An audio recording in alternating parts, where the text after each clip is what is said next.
Welcome to another edition of Underground Strategy. Today we are joined by John Sennett, a volunteer, writer, and co-author of Accidental Ukrainians, together with his wife, Natasha. They have lived in Ukraine throughout the full-scale invasion, and they have turned their personal experiences into 2 books. We are honored to have you with us today, John. Thank you for having me. John, to start us off, can you tell us how you came to be in Ukraine during the full-scale invasion? Well, we came in 2020. My wife, Natasha, her father is Ukrainian, her mother is Belarusian, and then they live in Belarus. So we sold our house in Florida and said, well, we're going to move to Belarus. And then the elections came in August of 2020, and we're like, well, we're not going to Belarus because of the situation with President Lukashenko and everything that was going on. So her brother said, well, Kiev is 5 hours from mom and dad, so why don't you go there? And we're like, okay. So we started investigating and looking at it, and we're like, we sold everything. We have, we're living in my cousin's house. We have to go somewhere. Natasha had burned out from public teaching. So we came for family because she wanted to be here for her parents as they grew older. And we finished the flat in January 2022 and figured, okay, we're going to go start visiting mom and dad. Well, as you know, that didn't happen. We have not seen her parents ever since we've moved here because they can't get across the border, and we're certainly not going there. So that's how we came to be in Ukraine. And then when the invasion started, we had just finished the flat, and Natasha she's very headstrong. She's like, I just finished my flat. I'm not leaving. This is home now. That on top of the fact that we were watching what was going on with the borders and the traffic and things of that nature. And we're like, we don't want to go through that. We had a dog, Samantha. She had stage 4 cancer at that point. So traveling for her was very difficult. And it's not like we were going to leave her behind. And there were no veterinarians around that could have put her to sleep. So we said, okay, well, we're just going to stay when the invasion began. Firstly, I'm sorry that you didn't get to see your in-laws and Natasha, her parents. That can only be difficult. And I know in the past, I've had similar experiences. I mean, this is not about me at all, but I can totally empathize with that. And then also, dealing with so much during that time. Obviously, taking it on the front foot, John, because since day 3, you were active, you were volunteering in the information space with United 24, doing PR with the Ukrainian army, and then also independent writing. And can you give us a bit of a flavor of that journey and what your services look like thus far? Okay, well, first, I'm a former U.S. Marine. Wasn't a great one, U.S. Army Reserves and then U.S. Marine Corps. So I went on February 27th down to Khreshchatyk, which is the main street in Kiev, to sign up for territorial defense. So I got down there. I'm walking around with 3 18-year-old Ukrainians. We're using Google Translate trying to find out where to sign up. And we got to where you were supposed to sign up. And they're like, we don't have any weapons left. So when are you going to get some? And they're like, well, 2-3 weeks maybe. And I'm like, okay, I'm not sitting around and waiting without a weapon for 2 to 3 weeks. I'm better off being with my family. So I went back home. So I got back home and I started thinking about, what can I do? My hobby has always been writing. So I started writing. I started writing about home, really, about my childhood experiences, and then integrated them with the war, because we figured we weren't going to live many more days. We figured we were going to be dead within a week or within a couple days. So I may as well record some of my good memories. And then I integrated the war within them. And I started doing that on the platform Medium. And that's where I met a woman named Nastia Papandopoulos. And Nastia is an interesting story. She had started writing from here in Kiev when it began. They're from the Mariupol area. So her father is Greek. Her mother's Ukrainian. So there's that old tradition of the Greeks being here for thousands of years. So she's got an interesting background as well. And she's like, well, I'm doing this thing. It was called the Ukrainian PR Army. It's a nonprofit now. They're all official. So I started helping them editing and writing. And then Natasha started translating and editing stories straight from the front or straight from the cities that were being bombed, from surgeons, from people who were surviving, from soldiers. And so we were doing that. And then United 24 reached out and said, well, we could use some help with copying and editing as well. Now, originally they wanted to pay me, but I said, listen, I don't want to go set up a bank account in the midst of this. There's no banks open anyway. So I just did it on a volunteer basis. And then as we moved, both of those organizations started changing a little bit. They started bringing in more people. They didn't need us as much. So I just started writing independently. And then I started chronicling what was happening, actually, not day by day, but anything that was a major event or that sort of struck me. So as I did that, it became this collection of essays, I guess, is really what you would call it. And that's sort of where we got. And I wrote some political stuff at first, but then I got away from the political side of it and got more into the personal side of it.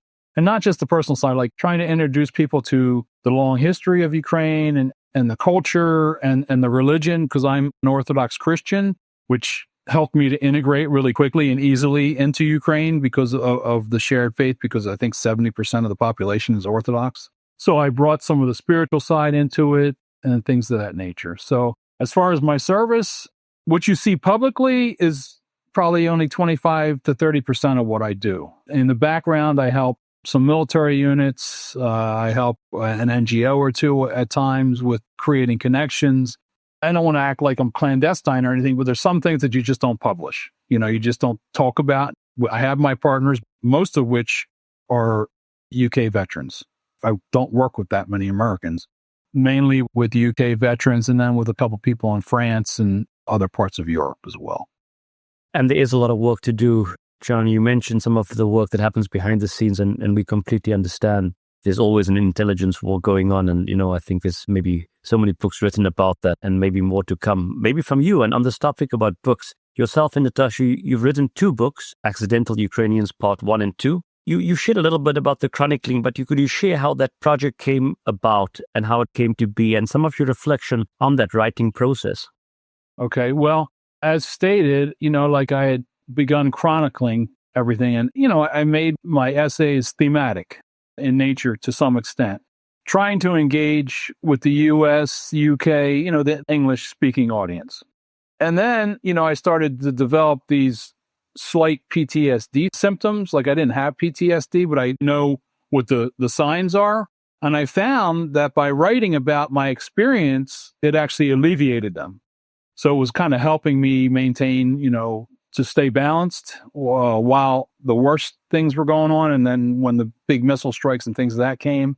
And then Natasha was like, well, that's working for you. Let me give it a shot. So she started writing also. And now what we do is we like, are you going to write about that? Yeah, I'm going to write about that. So no, I won't write about it then. So, and then sometimes there's some things that of course we write about together when it's essentially impactful to us both on a personal level, and it impacted us differently. But really the message was to mix our experience as U.S. citizens. Natasha, even though she's got roots here, is a U.S. citizen, and sort of bring in the humor, the sarcasm, and, the identity of the American voice, so to speak. And then what we do now primarily is I'll write stuff and she'll serve as my editor, and then she writes stuff and I serve as her editor, essentially. And if we can move now to some of the work that you've done around advocacy for prisoners of war, and this is a subject close to myself and close to many of our listeners. Can you tell us, just in your words, why this has been so important and any work that you've done in this space? Well, obviously it's important because, of the total mistreatment of prisoners. I mean, because if you look at some of these guys when they're coming back, they look like they're coming out of Buchenwald or Auschwitz. So from the basic human perspective, just the way they're being treated is awful. And then, being a former soldier also, and the Geneva Convention and everything that we learned when we were soldiers, how to treat prisoners, and you see that it's not being done. And what I started doing is I started talking to the families and telling them, listen, you need to change your messaging. You need to work on telling the story of your family member that's in captivity instead of victimizing the whole thing, personalize it. And that's what I did. And I helped some people do theirs. And then I found out that my neighbors downstairs, their son, Ruslan Shuhula, it was in the 36th Marine Brigade in Mariupol. They were running out of food. They had no ammunition left. And they had women, children, and other civilians with them. The commander decided to surrender, and I don't think he would have surrendered if they didn't have the women and children with them. So I went and really got personal with them because they're my neighbors. So we could go talk to them and see what was going and what happened. So I kind of use that as a model, what I wrote for them, to tell the other families, like, this is kind of the model that you should be using to personalize it. Now, as far as the prisoners of war go, it's a very complicated situation because we don't know how people get on the list for the exchange. There's a lot of rumors. We don't know, but they're rumors. You know how many rumors you hear in war, of course. So I don't believe anything unless I have hard, cold evidence about all the rumors that are going on. But really, the important thing, because a lot of these guys are still alive, is to put the human face on them, to create that connection with everybody that's out there. And the families are out here on a daily basis, definitely on the weekends, holding up the signs, holding up the pictures, advocating for their relatives. So hope that answers. It certainly does answer. And that personal element is so important because that's a human, that's someone's daughter, someone's son, someone's brother, husband, wife. And I think that's brilliant advice. And John, I'm going to, if you're comfortable after this, of course, link you maybe with some colleagues of ours who are doing some work also with Duncan, but it's on POWs specifically in Ukraine. And hopefully there can be some good collaboration. You have so much to offer, even if it's just of some of your advice or just building a few networks over there. And I want to come back to that personal element because that's what your book brings out so strongly. It's the story of a family that chose to be in Ukraine, as you've mentioned, before the invasion. So it wasn't some sort of glory hunting that you went there just, you, a legitimate family, you have roots in the area and you've been there living and you've painted that picture. And I wonder if you can give our listeners a little bit about how the feeling was in Kiev before the invasion and then maybe how that shifted over time and how it is at the moment. We were making jokes in the beginning because, the U.S. State Department's constantly calling us and emailing us, get out, get out, get out, get out. So we're like, it sounds like saber rattling to us. And even President Zelensky said the same thing. And almost everybody in Kiev felt the same way. It's just the Russians again, blowing their horns. So prior to the invasion, there was no panics or shortages. And we were joking because we lived in Florida. And there's a run on toilet paper and eggs and milk and all this crazy stuff before a hurricane. And that wasn't happening here. I mean, we stocked up for about 10 days, canned goods, things of that nature. Luckily, we were coming into what's called Veliki Peace, which is Great Lent. And since we're Orthodox, we tend to, restrain our diet fairly severely. When they started the war, we were in what was called Maslenitsa, which is we call cheese fair, which we had given up meat a week before, and we were still allowed to eat dairy. So we were ready as far as that goes. And then the invasion started, and the city just started emptying out rapidly, and the cars were everywhere. The train station was a mess. Everything was a mess. It was just a big, huge mess. The stores were not open for the most part. Maybe one grocery store, one pharmacy, and funny enough, the convenience store across the street was open. So what we did first, obviously, is we went and stocked up on more food and water and food for the dogs.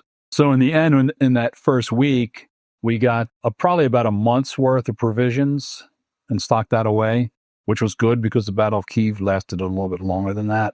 We became distrustful of any face in the neighborhood that we did not know. And we had an app that said, if you see somebody you don't know or look suspicious, send that location to this app, which was the SBU, the security service, which I only did twice, but it ended up being 2 alcoholics. So, then the artillery fire started, we could hear, and the big line of vehicles coming in. Of course, we're watching that.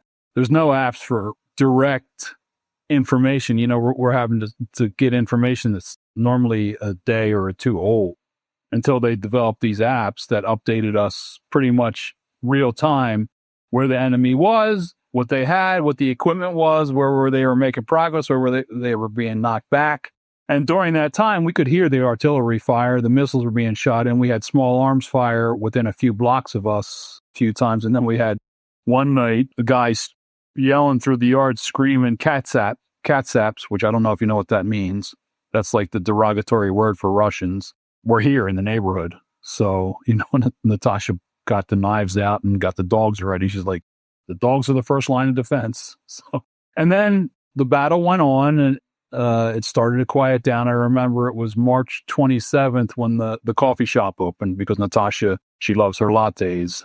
I took a picture of her that day. I still still remember it. And then people really started to trickle back in around May of 2022, and then we got upset because they're walking around acting brave and wearing all these T-shirts saying how brave they are and things of that nature. And like, you weren't here. Natasha really got upset about that. She's like, people are grandstanding a lot.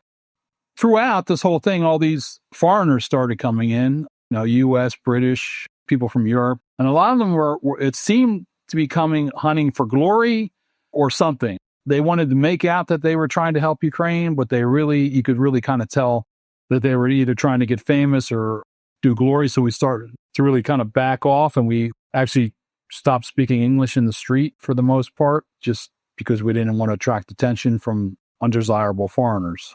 And then, progressively as the summer came, we actually took a vacation in June. Within the city limits, we went down to the Dnipro River and rented a small little hut we call a banya. You know what a banya is? It's like a steam room right on the river, and just kind of chilled and barbecued with the dog. Samantha had died by then, and just kind of chilled for a couple days. And then by midsummer, like, Kiev was pretty much about 60% back to normal, I want to say, So only 1/3 of the population stayed through the Battle of Kiev. And then it progressively increased. And then a lot of displaced people started coming as well, from the east. We started getting a lot of displaced people. And now, we have, like, on a normal day, you could, if you got dropped in Kiev, it would seem like there was no war at all on certain days. It actually feels somewhat busier than prior to the war on some occasions. And there's a lot of defense tech people here now, obviously, a lot of investors coming in, a lot more NGOs who have gone by the wayside because of USAID cuts, and then new ones that are popping up, and then new cooperation, things of that nature. And there's, brand new cars driving around on the road. It's kind of strange to me. But, there's a lot, like, it's a bustling city. Like I said, it seems busier than pre-war.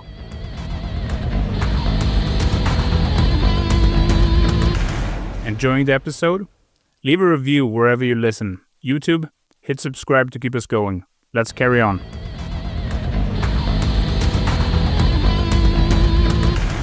That's amazing. It's how these kind of worlds can live side by side. And I think, and I'm sorry when you were saying that, I'm sorry about your dog, Sam. I know that can be a difficult time. I didn't want to interrupt you when you were speaking. And on this point about, these worlds living next to each other, I think that's kind of a lesson that we understand, or we need to, in the West more broadly, kind of relearn that Ukraine is not a developing nation, as in, we see war zones in the Congo, Somalia, Sudan. Maybe take Somalia out of that equation because they're actually not doing too badly. Central African Republic, and it's a country of institutions. It's a country with a strong culture, with brilliant people, and there's no doubt that with investment that Ukraine will bounce back. And it's interesting how people are sort of already coming in, or already kind of looking towards the future. And I just need to also reflect on your story about people that came after the initial attempted invasion, and then, had pretended, without being harsh, but kind of insinuated that they were there all the way through. And it makes me think of this kind of international brigade stuff, of the Spanish Civil War. And the joke was, X amount of people, let's say for argument's sake, 10,000, brigaders went, and then 100,000 came back, if you know what I mean. So people dining out on that. But the way you mentioned it, it's very common in military history, right? That going even back to the ancient Greeks, and now I don't want to bore our listeners, but, during the Persian Wars, there was the question amongst Greeks, where were you when the great battles had happened? So it's kind of not myth-making, but it's identity and memory-making, and a lot of what you say there, John, speaks to that. Also, your work, the stuff that you've put out in your books, which is very important. And on that, for our listeners who haven't yet read your book, perhaps, or even those who have read some, could you perhaps give us a short extract, just a few lines that capture the heart of what you and Natasha experienced? Okay, well, I prepared a little bit more, like a paragraph by Natasha and a paragraph by me. So this is from Natasha, and I'll just read it verbatim. On February 24th, 2022, we woke up in the middle of the night of some strange wailing in the air that seemed far away and weird sounding. We did not think much of it at the moment. I remember thinking to myself that Ukraine has got to get more efficient garbage trucks or something. The sound is annoying. I fell back asleep. The sound came back after a while and disappeared again, and so did we in the dawn hours of sweet slumber. However violently moronic, delusional, and politically suicidal the Russian plan of attack was, there we were in our little apartment in the city center, watching the sky, the news, eyes searching for something or someone who was going to shake us out of our stupor. The next hours were long, filled with uncertainty and frustration at the fact that despite the digital world we live in today, all channels were simply stating the obvious, devoid of true emotion, speculation, prognosis, or reassurance. I needed someone who was going to explain the situation beyond that. That's Natasha's words. Okay, here's mine. This is from the beginning. Cold, wind and snow whipped through the streets as the fighting began, or at least that's how I remember it. The advantage we had and came to realize as soon as the war started was location. We are separated from the building behind us by only 4 meters, and it is slightly higher. About 50 meters behind that, there is a new high-rise which stands about 25 stories. Both of those buildings face exactly the north towards Belarus and Russia, where many rockets and missiles were launched from. So we are in a yar, which is in a ravine. The fighting seemed to be getting closer. Cars abandoned after accidents were just sitting on the side of the road like abandoned corpses. No long walks for the dogs. We pretty much stuck to within 10 meters of the building. Walking the dogs was tough even without curfews, as you always want to be close to a place to shelter when the missiles fell. In the early days, we sometimes only had a few minutes between an air raid and a missile strike. Beautiful. Thank you so much for sharing that, John. I really enjoyed that. I'm sure our listeners did too. It really gives us a glimpse of, your lives and what you've experienced there. Can I just add something in? I don't want to say that we judge those people who came back. It just kind of got on our nerves at first because we're like, you didn't go through what we went through. And now like we've accepted that everybody is what they are. And, we live in a fairly like hipster neighborhood. And, the young kids are out there on the weekends drinking and shouting and singing and doing all their thing. And like at first that was annoying, but now it's like, well, thank God that they're able to be young people, even in the midst of war. Yeah. And just for the record, it never came across like you were judgmental, John. It's just the nature of these things, right? You mentioned PTSD earlier, you mentioned trauma. And these are real things, especially in war, in conflict, and you have this firsthand experience of it. My view is that we unpack these things. I mean, of course, I don't claim to know what you've been through or your family, but, from my experience, we unpack these things as we go. And they are often some of these responses, not speaking about you now, but in general, right, to the situation. And that's us trying to make sense of it, right? And you mentioned then the writing to help contextualize the whole thing. And there's some good advice, for all the veterans out there or those with experience of conflict. But as we go on now, John, I want to just firstly give a shout out to Kostya, our mutual friend and colleague. And then I know you guys and the rest of, if I can call it, the gang, Serhiy and I think Roman, you did a very interesting and good presentation in Kiev. And, that eventually led to this good collaboration. So a shout out to our friend. Yes, Kostya, I don't know that I told him personally, but Duncan from Helion found me on LinkedIn through a post that Kostya put up and I had responded to. And then Duncan and I started communicating and he's like, send me what you have and let me take a look at it. And it became a book, the first one. Definitely. And Duncan also a friend of the podcast and a personal colleague and friend. So brilliant. And I'm so glad that, these modern platforms could be used for these connections. John, just shows the fruit of all the work that you both did, yourself, Natasha, and then also Duncan and the editors. So fair play to all of you. And that begs the question, what next? Will there be a third volume, more advocacy work? What are you and Natasha planning for the road ahead? Okay, well, first, we signed a 4-book deal with Duncan. And what it does is it covers each year of the war from February to February. So book 3 on my end is done. It needs editing. Natasha tends to process later and then write afterwards. So she still has some parts to write for book 3. She got a job in war. And that's in the book. And that's something that I should really give her credit for. She actually looked for, found a job, went on interviews and got hired in 2023 to be a school teacher at an international school here. Thus, she doesn't have a lot of free time to write. So she does it on her vacations and when she has time on the weekends. So she works in a different mode than I do. I work remotely and I sometimes have downtime. And she signed another contract for 2025, 2026 already. So She's done some work on book 3. She's also written a couple chapters for book 4, which I obviously started this past February 24th. I've written maybe 3 or 4 chapters for that, and then this book will cover until February 24th, 2026. After that, I don't know. As far as the other, this is really big news for me, to be quite honest with you, what the next step is, because I just came from meetings to set it up on Monday in Zhytomyr. I was in Zhytomyr.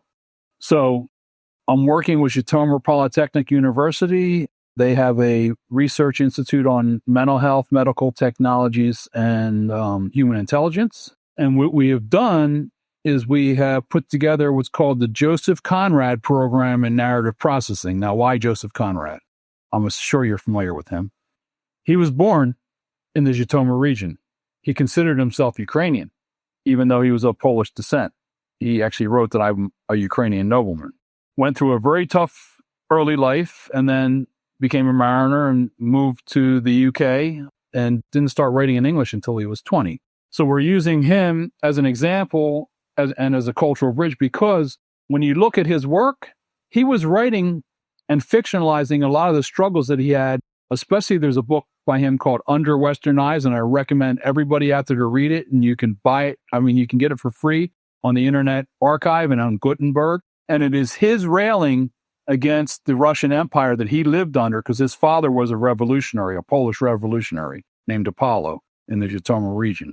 So you can read that book and say that is the same as it is today, with the viewpoints of how imperial Russia is. So what we're doing now is on this past Monday, the May 19th, I went out to Zhytomyr Polytechnic and we ran a case study program on what we're calling narrative processing. And it was very, very successful. We had about 50 people show up for it. And it's a lot of students whose families are affected by the war, as well as faculty.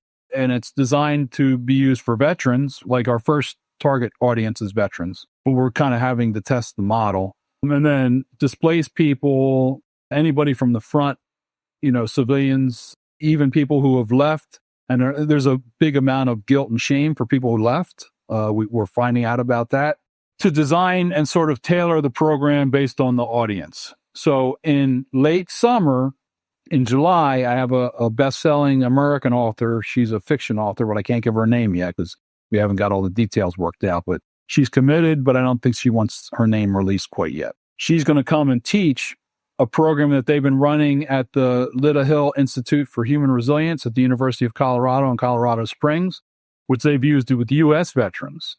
And it's called Creative Voices. So we're marrying their Creative Voices program with narrative processing and then adding a case study element to it. And the pilot project in July is in the hopes of getting longer-term funding and contract, because Zhytomyr Polytechnic wants to take this model, develop a manual, a national manual, and then take it to universities throughout the country. And then obviously we can tailor it and develop it for use outside of Ukraine as well.